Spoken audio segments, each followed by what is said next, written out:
Amelia stood by the door, her posture a rigid monument to her own decision. Her bags, expensive leather things Arthur had bought her for an anniversary she'd barely acknowledged, were lined up like soldiers ready for deployment. The air in the foyer, usually filled with the scent of lemon oil and old books, was thick with the bitter ozone of a coming storm. She looked at him, her eyes, once the warm harbors he had loved to come home to, now cold, distant ports. "I can't do this anymore, Arthur," she said. The words were rehearsed, polished to a fine, cruel sheen. "I can't live this small life. This life of just enough." Arthur stood in the archway to his study, a place of quiet contemplation that she had always called his hiding hole. He said nothing. His hands were resting on a simple, leather-bound journal, its surface worn smooth by years of use. It was his constant companion, a place for sketches, thoughts, and calculations she had never once shown an interest in. His silence was a canvas, and she was eager to paint her justifications upon it. "I need more," she continued, her voice gaining a theatrical tremor of self-pity. "I need a partner who is building something, an empire. Julian. Julian is building an empire. He has vision. He has ambition. He has—" She paused, letting the words land with the weight she intended. "Real money." The phrase hung in the air between them. Real money. It was the culmination of 1,000 slights, 100 condescending remarks about his modest architectural firm, his simple car, his preference for quiet evenings over lavish galas.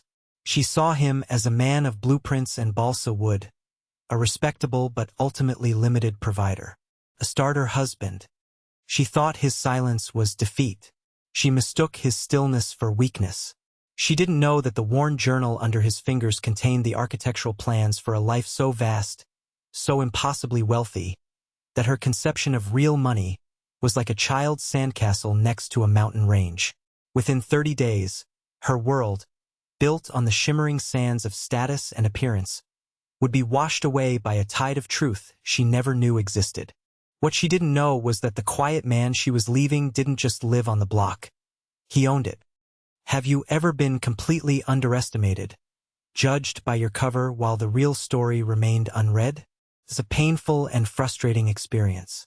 Let me know in the comments where you're watching from today, because this story is for anyone who has ever known their own worth, even when no one else could see it. The journey of how my world fell apart, only to be rebuilt on a foundation of truth, is a testament to the quiet power of patience and the inevitable arrival of justice. The beginning of the end started 3 months earlier, on a Saturday so perfect it felt like a stage set. The sun was a warm hand on the manicured lawns of Blackwood Creek, our affluent but understated suburban enclave.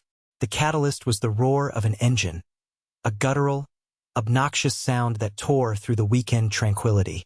A cherry-red sports car, a machine built for aggression and attention, slithered into the driveway of the newly finished mansion at the end of the cul-de-sac. Out stepped Julian Croft. He was tall, with teeth too white and a tan too perfect for our temperate climate. He moved with the unearned confidence of a man who had never been told no.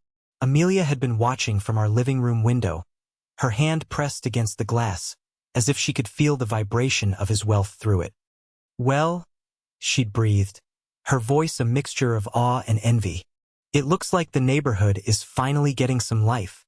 I was at the drafting table in my study, refining the blueprints for a low-income community housing project, a pro bono case I'd taken on. The work was complex, challenging, and deeply fulfilling. To Amelia, it was a waste of my time. Charity work, she called it, with the same tone one might use for a messy hobby like pottery. "He certainly makes an entrance," I said, not looking up from my work. "He's the founder of Elysian Lifestyles," she said, the brand name rolling off her tongue like a prayer. "They do luxury concierge services for the ultra-rich. Private jets, bespoke vacations, that sort of thing." She had already researched him, of course. She had a ravenous appetite for the pedigrees of the wealthy. The first real humiliation came a week later, at the annual neighborhood block party. It was a casual affair, held on the sprawling lawn of the Hendersons, a pleasant older couple. I was manning the grill, a task I enjoyed, flipping burgers and chatting with neighbors. Amelia, dressed in a white linen dress that cost more than my first car, had detached herself from me the moment we arrived, gravitating towards the magnetic pole of Julian's charisma. I watched from a distance as she laughed, a high, tinkling sound she reserved for people she wanted to impress. She touched his arm frequently. Julian held court, a glass of champagne in his hand, telling some bombastic story about closing a deal in Monaco. He saw me looking and gestured me over with a flick of his fingers, a summons one would give to a waiter. Amelia's smile tightened as I approached. "Julian, this is my husband, Arthur," she said, her tone an apology. Julian gave me a lazy, dismissive once-over. His handshake was a power play, all squeeze and no warmth. "Arthur," he said, tasting the name as if it were a cheap wine. "Amelia tells me you're an architect." "That's right," I said calmly. "Good for you. Solid trade," he said, the condescension dripping from every word. "My father always said every society needs its builders, its worker bees." He winked at Amelia, who offered a weak, complicit smile. "Arthur does more than just build," she chimed in, a feeble attempt at defense that only made things worse. "He designed the new wing of the city library." Julian feigned a flicker of interest. "The library? Ah yes, the big gray box downtown. Very functional." He turned his back to me, dismissing me completely, and refocused his attention on Amelia. "Now, as I was saying about the yacht in St. Bart's." I stood there for a moment, invisible. The smoke from the grill stung my eyes. It wasn't just his arrogance that stung. It was Amelia's silence, her failure to defend me, her quiet complicity in my diminishment, was a deeper cut than any insult Julian could devise. I saw in that moment the vast, empty chasm that had opened up between us. She wasn't just impressed by him. She was ashamed of me. I retreated to the grill, the heat a welcome distraction. My friends, the Hendersons, noticed the exchange. "Don't pay any mind to that peacock, Arthur," Mr. Henderson said quietly, handing me a plate. "Some people are all gloss and no substance." I smiled, grateful for his kindness. "Don't worry, George. I'm not."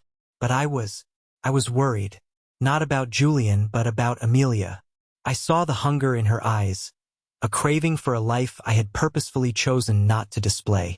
I had built my fortune on a foundation of quiet innovation, on a revolutionary software that streamlined architectural design, a patent I sold a decade ago for a sum that would have staggered the imaginations of everyone in this neighborhood, including Julian. I had invested it wisely, growing it into a silent empire of real estate, tech startups, and philanthropic ventures. I lived modestly not because I had to, but because I wanted to. I believed that a man's worth was in his character, not his account balance. It was a philosophy my wife was beginning to see as a fatal flaw. Later that night, after Amelia had gone to sleep, buzzing with champagne and second-hand glamour, I sat in my study. I opened the leather journal. Under a sketch of a trust system for the community center, I wrote a simple, dated entry: block party. J'croft. A big gray box said nothing. It wasn't a record of anger, but of data. A logbook of a slowly sinking ship. I was an architect, after all. I understood that sometimes you don't fight to save a structure that is fundamentally compromised. You start documenting the decay, and you begin, quietly, to design what comes next. The weeks that followed were a masterclass in passive aggression. Amelia began to pepper her conversations with mentions of Julian. Julian's redecorating his entire house. He flew in a designer from Milan. Julian's planning a trip to the Maldives. He says commercial flights are just so uncivilized. Julian thinks my taste in art is exquisite. He says you don't appreciate my eye for beauty. Each statement was a small stone thrown at the window of our marriage. I refused to let it shatter. I would respond with calm, non-committal answers. "That's nice. I'm sure it will be lovely. I've always appreciated your eye, Amelia." My refusal to engage in the drama, to rise to the bait, seemed to frustrate her even more. She wanted a fight, a reaction that would justify the growing distance she was creating. I gave her only quiet stability, a bedrock she was determined to mistake for mud. The next escalation point arrived in a cream-colored, linen-embossed envelope. A dinner party at Julian's mansion. It was not a request but a summons. Amelia was ecstatic. "Everyone is going to be there," she declared, already scrolling through designer websites on her tablet. "The Sinclairs, the Vanderbilts from the city. This is a real A-list event, Arthur. You have to look the part."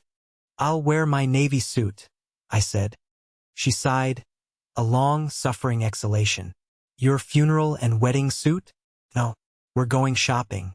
Julian's guests are discerning." The night of the party was an exercise in curated opulence. The mansion was a monument to new money, all white marble, polished chrome, and abstract art so large it felt aggressive. It was less a home and more a gallery designed to intimidate. Julian greeted us at the door, kissing Amelia's hand with a flourish while giving me another one of his dismissive, assessing glances. He was wearing a velvet smoking jacket, a caricature of a wealthy host. Dinner was served at a long, polished mahogany table that reflected the crystal chandelier like a dark lake. The conversation was a competitive sport, a volley of brand names, exotic travel destinations, and financial conquests. I remained largely silent, an observer at a zoo for the performatively wealthy. Julian, seated at the head of the table, eventually turned his high-wattage attention to me. "Arthur, my man," he boomed, ensuring he had the attention of the entire table. "Amelia tells me you're still plugging away at your little blueprints. Tell me, what's the most exciting box you're designing these days?" A few people chuckled. Amelia's face flushed, a mixture of embarrassment and, I suspected, a strange thrill at being the center of this cruel drama. I placed my fork down, carefully aligning it with my knife. I looked directly at Julian, my expression placid. "Right now, I'm working on a multi-unit residential project. The challenge is maximizing shared green space while maintaining privacy for each resident, all on a very tight budget and a difficult urban plot." Julian smirked. "Fascinating. Green space and budgets. Sounds thrilling." He turned to the others. "I, on the other hand, am in the process of acquiring a private island in the Grenadines. The challenge there is where to put the helipad." More laughter, this time louder. I held his gaze. "That does sound like a challenge," I said, my voice even. "Heliports require significant geotechnical surveying. The wind shear on a coastline can be unpredictable, and the cost of soil stabilization and deep foundation pilings, especially in a remote location requiring barged-in materials, can often exceed the cost of the aircraft itself. I assume you've already commissioned a thorough geological and environmental impact report." The table went quiet. Julian's smile faltered for a fraction of a second. He had expected me to be cowed, to shrink under the weight of his ridicule. He had not expected a calm, technical, and entirely serious response that subtly exposed his boast as a logistical nightmare he likely hadn't even considered.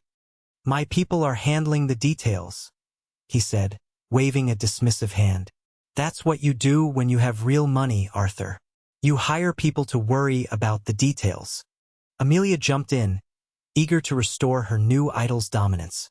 "Arthur is just so literal," she said, laughing it off for the table. "It's the engineer's brain. He can't see the big picture, the vision." Her parents, Richard and Eleanor, were also at the table. They were people for whom appearances were everything. My modest success had always been a quiet disappointment to them. They had wanted a titan of industry for their daughter, not a quiet architect. "Vision is what separates the men from the boys, isn't it, Julian?"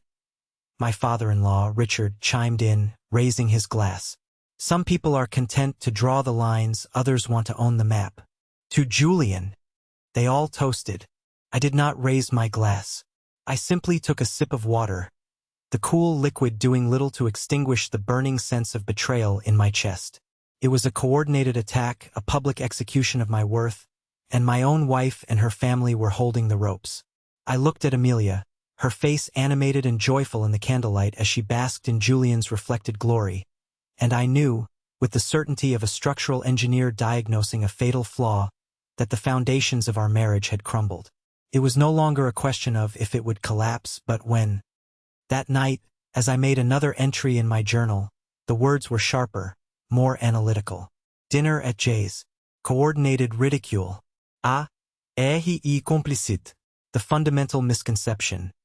They mistake quietness for weakness, modesty for poverty. Their definition of value is one-dimensional. I then sketched, from memory, the floor plan of Julian's ground floor. I noted the ostentatious, impractical layout, the poor traffic flow, the wasted space. It was a house built not for living but for showing off. A hollow core, perfect metaphor. The affair began, as I'd expected, not with a bang but with a whisper. A series of small, undeniable changes in Amelia's behavior. She started going to the gym at odd hours, coming home smelling of a cologne that wasn't mine. Her phone, once left casually on the kitchen counter, was now perpetually in her hand or hidden in her purse, its screen angled away from me. There were late nights with the girls that stretched into the early morning and weekend charity galas, from which she returned flushed and evasive. She was a poor liar. She lacked the subtlety for true deception. It was as if she wanted to be caught, as if she wanted a confrontation that would absolve her of the guilt of leaving. She wanted me to be angry, to shout, to give her the dramatic exit she felt her new life deserved. But I denied her the scene. I continued to be calm, to be present, to be the steady, reliable man I had always been. My consistency became a quiet accusation, a mirror she did not want to look into. The evidence was careless, almost blatant. A receipt from a high-end jewelry store tucked into her coat pocket, for a single pair of diamond earrings far too expensive for her to have bought herself. An email left open on her laptop, confirming a reservation for 2 at a boutique hotel in the city. The name on the reservation was Julian Croft. I documented each piece of evidence, not with anger, but with a kind of detached sorrow. I photographed the receipts, saved a copy of the email to a secure drive. This was not about revenge. It was about clarity. When the time came, the truth would not be a matter of my word against hers. It would be an irrefutable, documented fact. During this period, I began meeting more frequently with Clara Jenkins, my wealth manager and one of the few people in the world who knew the full extent of my financial situation. Clara was sharp, fiercely loyal, and had been with me since the early days after the patent sale. Our meetings took place in a discreet, anonymous office building downtown, a world away from the manicured lawns and petty dramas of Blackwood Creek. "She's leaving you for him, isn't she?" Clara said one afternoon, sliding a portfolio summary across the polished table. It wasn't a question. She had a way of cutting through the noise. "It seems inevitable," I replied, studying the numbers on the page. They were abstract, a series of digits and symbols that represented ownership of vast swaths of the physical world. "And you're just going to let her?" I looked up from the portfolio, meeting her gaze. "What I'm letting her do, Clara, is reveal her true character. It's a painful process, but a necessary 1 inch. Arthur, you could buy and sell that peacock 10 times over and he wouldn't even know what happened. You could make one phone call and have his Elysian Lifestyles brand facing so many legal and financial headwinds, it would fold in 6 months. And what would that accomplish?" I asked. "It would make me a bully. It would make me the very thing I despise about men like him. It would prove him right, in a way, that everything is about power and money." I tapped the leather journal that sat on the table beside the financial reports. "No. The structure has to fail on its own. We just need to be prepared for the controlled demolition." Clara nodded, a slow smile spreading across her face. She understood. She was a builder, too, in her own way. "All right, demolition it is," she said, her tone shifting to pure business. "Let's review the assets. Specifically, the Blackwood Creek Development Corporation." And so we began our quiet preparation. In that sterile, soundproof room, we mapped out the intricate web of my holdings. The centerpiece was the holding company that I had formed years ago to purchase the large tract of land that would eventually become our neighborhood. I had sold the lots to a developer, but I had retained ownership of the land itself, granting long-term land leases. It was a common practice in high-end developments, but a detail few residents ever paid attention to. They owned their houses, but I owned the ground beneath them. We reviewed the clauses in Julian's land lease. He had, in his haste and arrogance, violated several of them. He had undertaken major structural changes without consulting the Architectural Review Board, a board which, unbeknownst to him, I controlled. He had also leveraged the property as collateral for a business loan in a way that was explicitly forbidden by the lease agreement. He had built his house of cards on my table, and he didn't even know it. Clara's team of lawyers drafted the preliminary paperwork. Breach of contract notices, demand letters, foreclosure proceedings. All of it was prepared, organized, and placed in a series of crisp manila folders. They were like pre-written scenes in a play, waiting for their cue. "Are you sure about this, Arthur?" Clara asked, gesturing to the formidable stack of documents. "There's no going back once we start." I looked out the window at the city below. People scurrying along the sidewalks, each living out their own drama, their own story of love, betrayal, and ambition. My story was just one of millions, but its ending would be my own. "I've spent a decade building a life based on a simple principle, Clara," I said. "That what you build on the inside, your character, your integrity, your principles, is more important than the facade you present to the world." Amelia. She chose the facade. Julian lives in one. I'm not doing this out of anger. I'm doing it to protect the things I've built, both literally and figuratively. It's time to test the foundations. I closed my journal and placed it on top of the stack of legal files. The symbolic weight of the gesture was not lost on me. The quiet thoughts, the patient observations, were now aligned with the silent, immense power of my resources.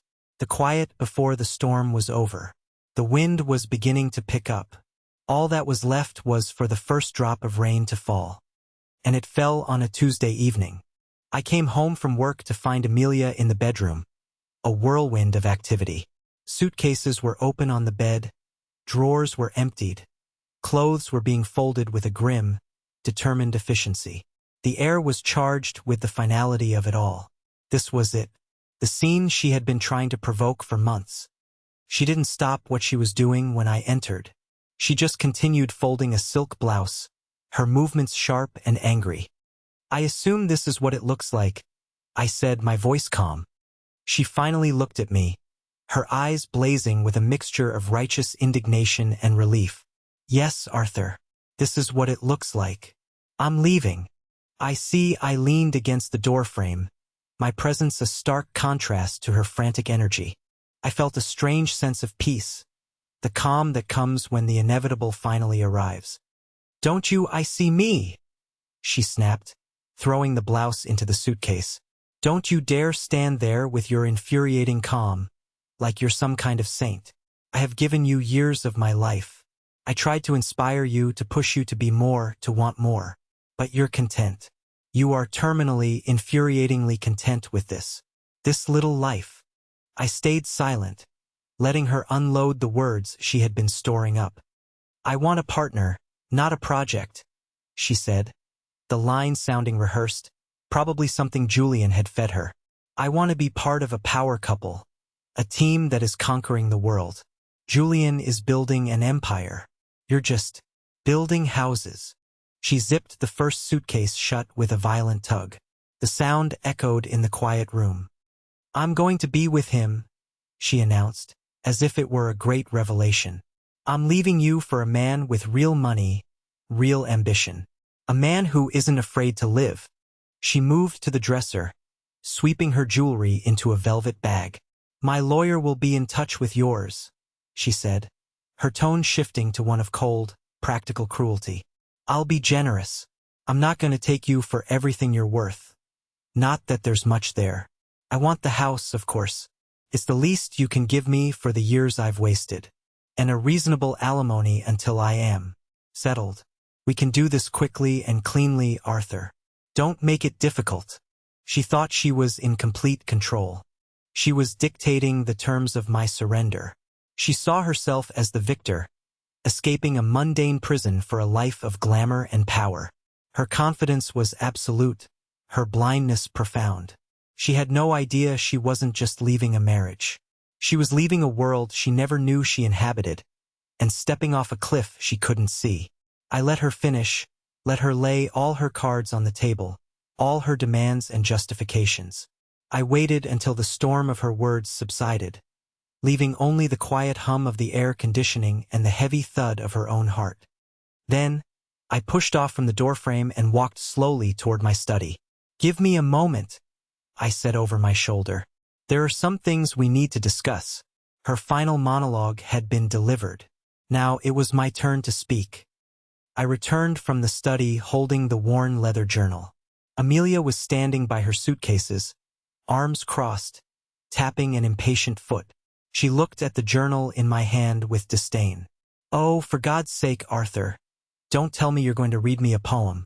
Just agree to my terms, so I can get on with my life." I walked over to the large oak table in the center of our living room and placed the journal down, opening it to a bookmarked page.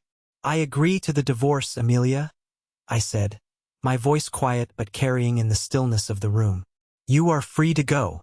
A flicker of surprise crossed her face. She had expected a fight, pleading, anger. My immediate capitulation seemed to disarm her. "Well, good," she stammered. "I'm glad you're being sensible." "I have always tried to be sensible," I said, looking down at the page. "And you're right about Julian. He is a man of great ambition." I looked up, meeting her eyes. "He's so ambitious, in fact, that he built that magnificent white mansion of his on Lot 17 of the Blackwood Creek development." She frowned, confused by the non sequitur. "What does that have to do with anything?" "Lot 17, I continued, my tone conversational, as if discussing the weather, is, like the other 34 lots in this development, subject to a 99-year land lease. The developer who built the houses, Crestview Homes, sold the structures, but the land itself is owned by a private holding company." I paused, letting the information settle. "The name of that company is the Sable River Group." I saw a flicker of dawning horror in her eyes, but she couldn't yet make the connection. Her mind refused to build the bridge. "The Sable River Group," I went on calmly, "is a commercial real estate entity that I founded 12 years ago with the proceeds from the sale of a software patent I held. It's a fairly diverse portfolio. Office buildings downtown, a few small shopping centers, and one large parcel of undeveloped land that was eventually zoned for residential construction. We called it Blackwood Creek." The color drained from her face. Her mouth opened slightly, but no words came out. The smug confidence she had worn like armor began to crack. "So when you say you want the house," I said, gesturing around the room, "I'm afraid that's a problem. Because while we own this house, the structure itself, we don't own the land it sits on." "I do. And the lease stipulates that in the event of a divorce, the lease rights remain with the original signatory." "Which is me." She sank into a nearby armchair, her legs suddenly unable to support her. "No," she whispered. "You're lying." "I have never lied to you, Amelia." I turned a page in my journal.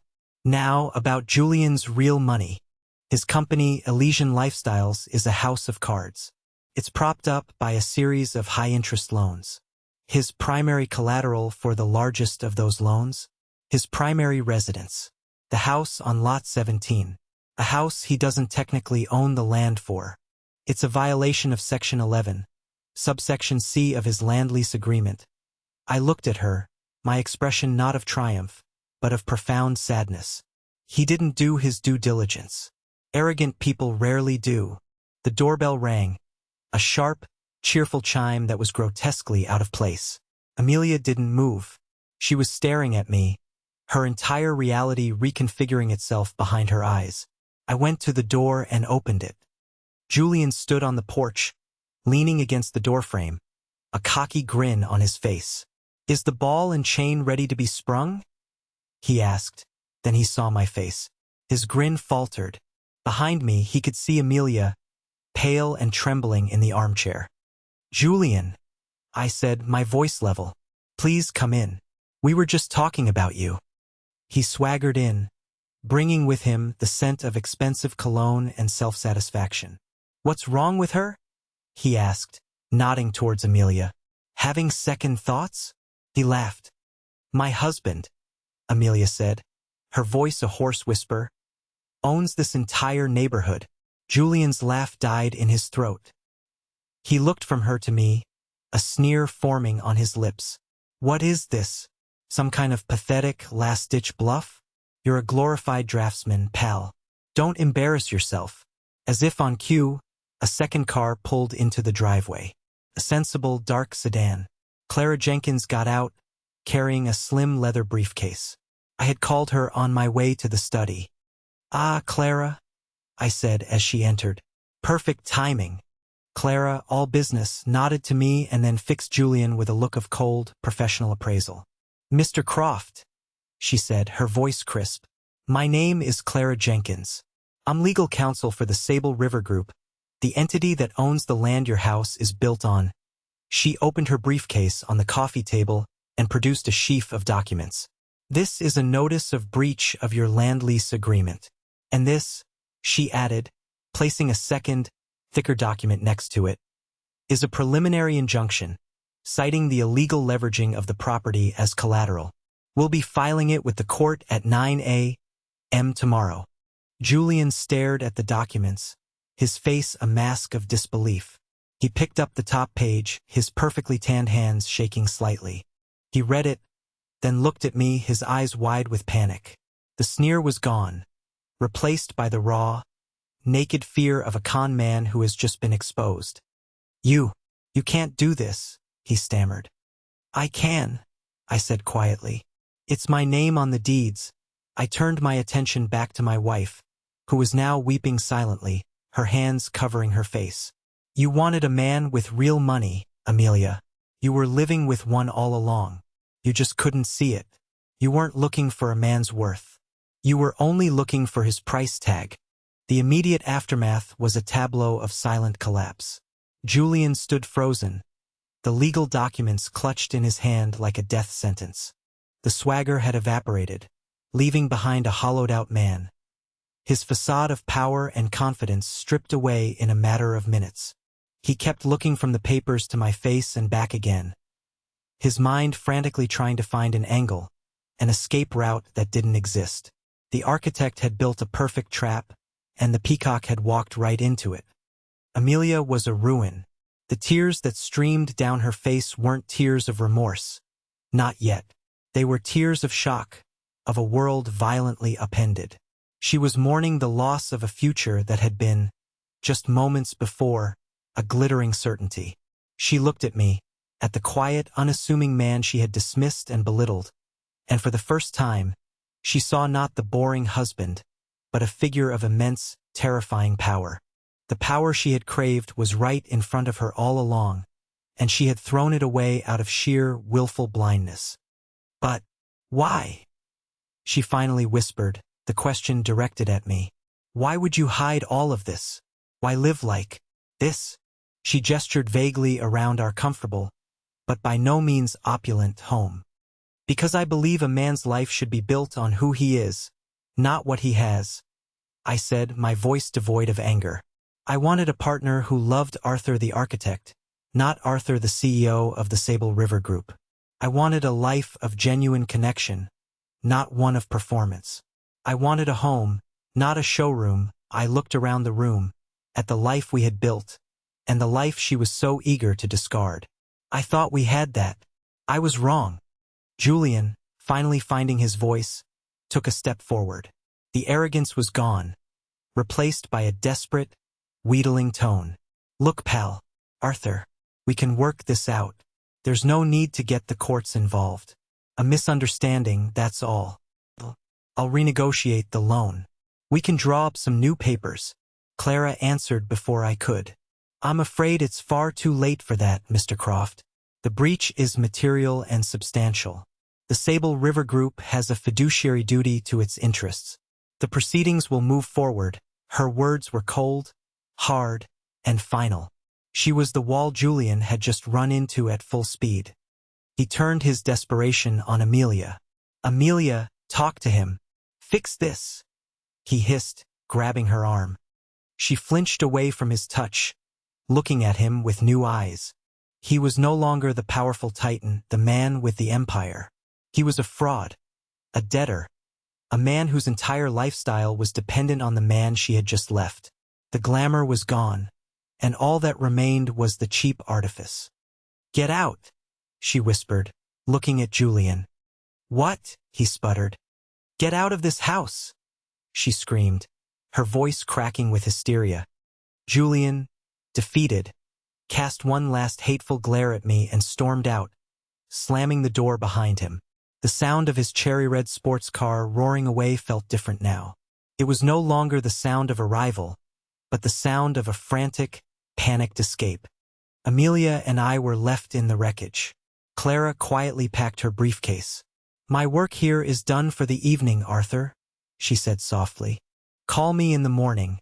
She gave me a supportive look and let herself out, leaving a profound silence in her wake. Amelia looked up at me, her face streaked with tears and mascara. The performance was over. "Arthur," she began, her voice trembling. I didn't know. I swear I had no idea. I made a mistake. A terrible, terrible mistake." This was the moment I had braced myself for. The plea for forgiveness. The attempt to rewind time. To unsay the cruel words. To undo the betrayal. It was the predictable next step in her playbook. But the game was over. "Yes, you did," I said, my voice gentle but firm. "You made a mistake. But the mistake wasn't in not knowing about the money, Amelia. The mistake was in how you treated me when you thought I had none. The money doesn't change the fact that you ridiculed me to my face. It doesn't change the fact that you stood by and let others, including your own parents, diminish me. It doesn't change the affair. The money is irrelevant to the real problem." I picked up her suitcases and placed them by the door she had been so eager to walk through. "You wanted to leave, Amelia, and I am letting you go. You should go to a hotel for the night. We can talk about the logistics tomorrow." She stared at me, her mind reeling. She had expected that the revelation of my wealth would be a magic wand, erasing her transgressions. She thought money was the answer to everything. She was learning, in the most brutal way possible, that it was the one thing that couldn't fix what she had broken. She had gambled everything for a king, only to discover she'd thrown away an emperor because he wasn't wearing his crown. The weeks that followed were a slow, painful unfolding of consequences. Julian Croft's financial empire, as I had suspected, was a delicately balanced house of cards. The legal action from the Sable River Group was not a gentle breeze. It was a hurricane, with his primary asset frozen and his largest loan called in due to the breach of collateral terms. His other creditors smelled blood in the water. His company, Elysian Lifestyles, which was built entirely on the perception of untouchable wealth and exclusive access, crumbled almost overnight. Clients who paid for the illusion of success did not stick around for the reality of bankruptcy. Within a month, Julian had sold his fleet of exotic cars, his art collection was up for auction, and the White Mansion on Lot 17 was locked in a legal battle he had no resources to fight. I saw him once, getting into a taxi downtown. He looked smaller, grayer. The tan had faded. When our eyes met, he looked away, his expression not of anger, but of shame. Amelia, cast adrift, initially sought refuge with her parents. Richard and Eleanor, however, were in their own state of panic. Their reaction to the news was not concern for their daughter's emotional well-being, but sheer, horrified regret at their own catastrophic misjudgment. They had hitched their social wagon to Julian, openly championing him over me. Now, not only was their chosen champion revealed as a fraud, but the son-in-law they had so casually disdained was a man of immense wealth and influence, a man they had deeply, irrevocably insulted. Their conversations with Amelia, as she later tearfully recounted to a mutual friend, were not of comfort, but of pressure. "You have to fix this, Amelia," her father had insisted. "Apologize. Beg if you have to. You can't let this kind of opportunity slip through your fingers. Do you have any idea what you've thrown away?" Her mother was no better. "We were only thinking of you, darling," Eleanor had cooed.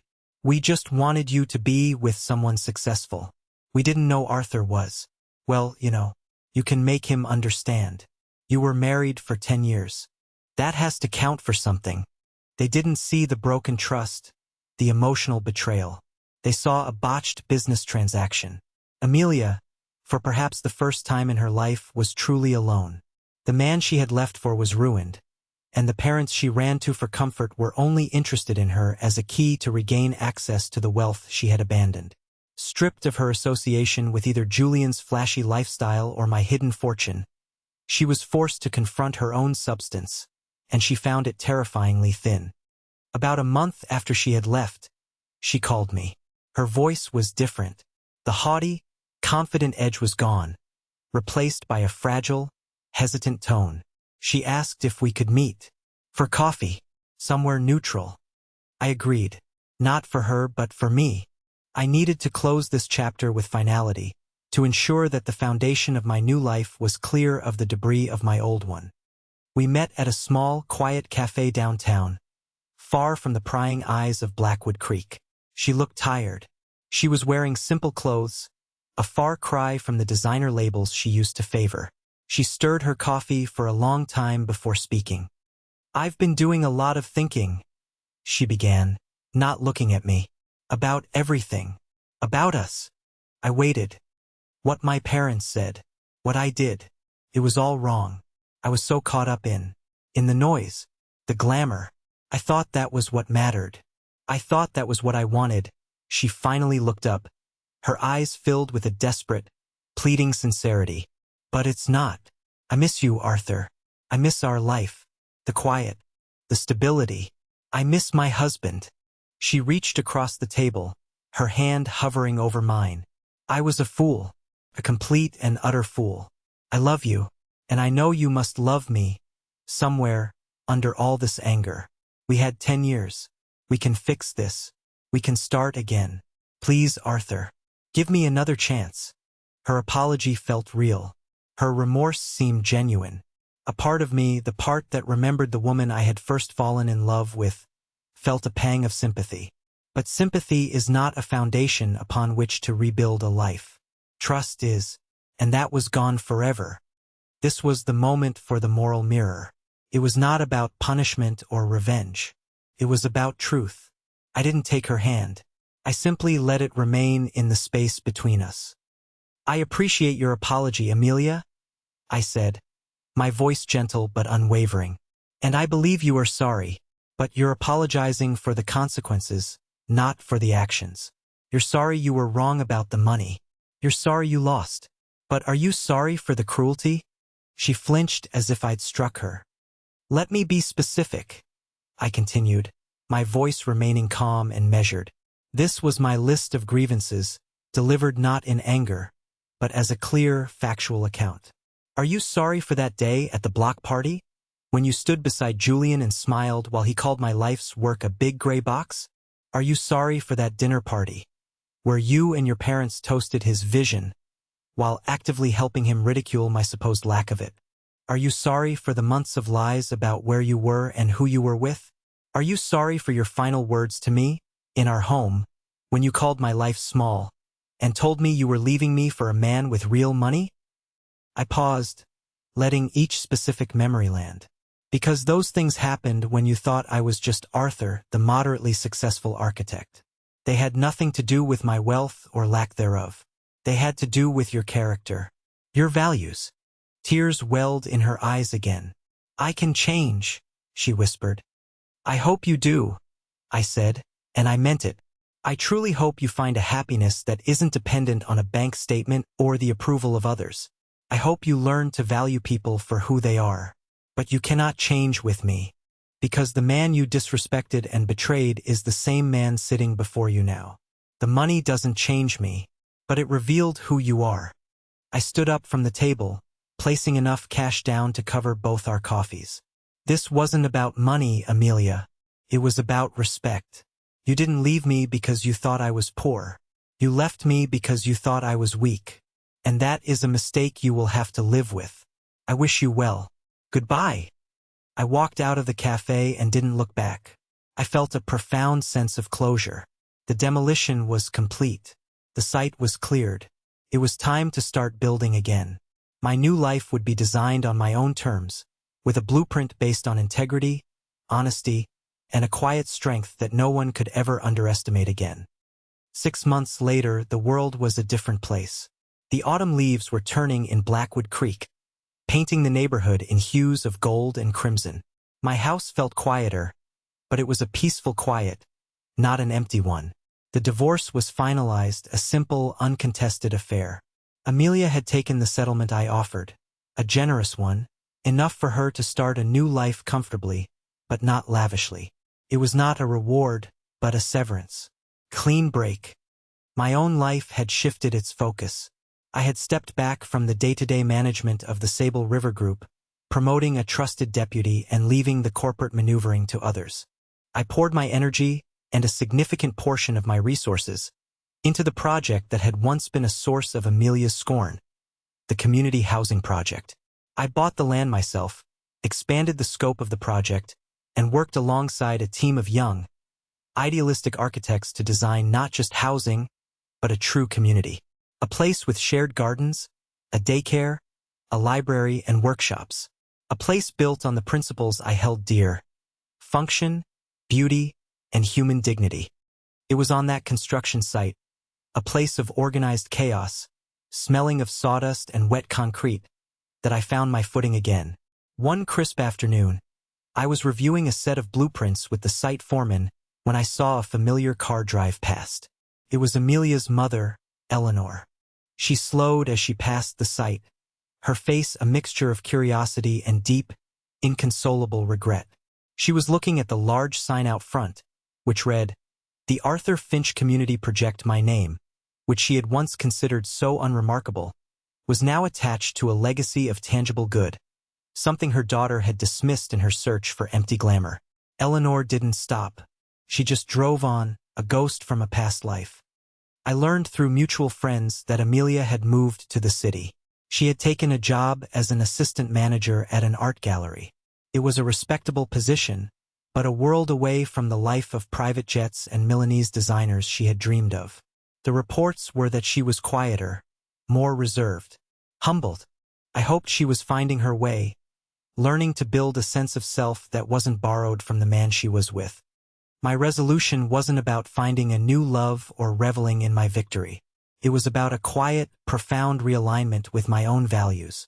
I had spent a decade hiding my wealth to test the world around me, and the test had revealed a painful truth about the person I loved most. But it had also reaffirmed my own convictions. True wealth isn't a shield from pain or betrayal. It's a tool. It can be used to build monuments to ego, like Julian's mansion, or it can be used to build foundations for others, like the community center. I had made my choice. One evening, I was walking through the nearly completed community library. The shelves were still empty, but the light from the large clear-story windows filled the space with a warm, hopeful glow. I ran my hand along the smooth, polished wood of a reading table, thinking about the families and children who would soon fill this room with their stories and dreams. This was real. This was substance. This was an empire of a different kind. It wasn't built on leverage and lies, but on wood, steel, and a genuine desire to create something of lasting value. The ultimate lesson was not that having money gave me power over those who wronged me. The lesson was that living with integrity gave me power over myself. It allowed me to endure humiliation with dignity, to face betrayal with clarity, and to choose construction over destruction in the end. The money was just a magnifying glass. It didn't change anything. It only made everything, and everyone, appear more clearly as they truly were. True value is often hidden in plain sight, concealed not by secrecy, but by the blinding glare of what the world tells us is important. Thank you for joining me on this journey. If this story resonated with you, and you believe in the power of integrity over illusion, please hit that like button and subscribe for more tales of justice and redemption. I have one last question for you all to consider. What, in your opinion, is the most important quality in a partner, the one thing that can't be bought or sold? Let me know your thoughts in the comments below. Your worth is not in what you own, but in who you are. Never forget that.